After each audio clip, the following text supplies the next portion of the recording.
Parang, I-describe mo yung banig. parang siyang parang siyang knitted na, alam mo yung ano ng niyog ata? Dahon, gawa siya sa ng dahon. niyog, Oo. gawa sa dahon ng niyog. Yun lang meron ako. Alam niyo yung pamaypay na parang abaka? Parang ganun pero higaan. Pamipay na ba? Tapos ganun na higa, malaki. Parang ganito lang din. Banig.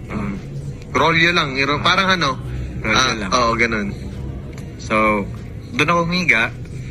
Tapos timing pa na parang June. Parang pag June ata medyo may mga tag-ulan talaga. Oo, maulan yan. Tapos timing na pinarenovate yung bahay. Yung sa kanila may kwarto sila, doon sa kanila may bubong. So nasa labas ako ng kumbaga Nasa sala ka. Nasa sala ako natutulog. Tapos maliit lang naman yung sala, tapos yung upuan kahoy na straight. Alam mo yung hindi comfortable din na parang kalahati nito ata yung upuan. So hindi for upo lang talaga siya, hindi for tulugan. Hindi couch, oo. So sa ilalim ako ng upuan natutulog sa baba. Doon ka naglalatag. Doon ako naglalatag na every time pagkatapos maghugas ng plato. So latag na ako, maligo, tapos tulog.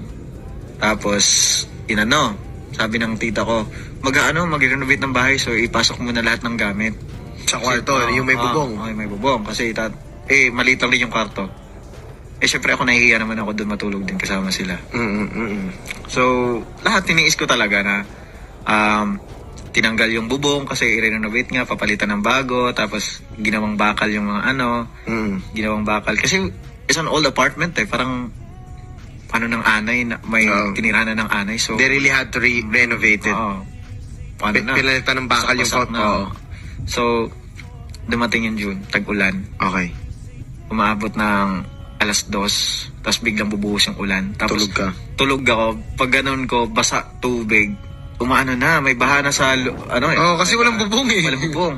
So, nakatayo ako. Kukunin ko yung ko.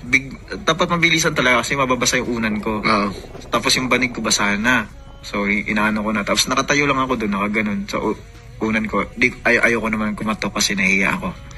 So, nakatayo ako sa may pintuan lang. Nakakatawa nga kasi, so, ilalagay ko yung unan ko sa aparador, tapos kukunin ko yung dustpan lang, tapos ko, tapos ko sa labas yung tubig. Maglilimas ka. Maglilimas. So, hanggang hanggang umaga, ulan pa rin ang ulan. So, naliligo ka na rin sa ulan? Wala ka ng tulog? Ligo ako sa ulan talaga. Kasi, wala nang bubong Doon ako natutulog Before ako matulog, kita ko yung stars kita ko yung moon.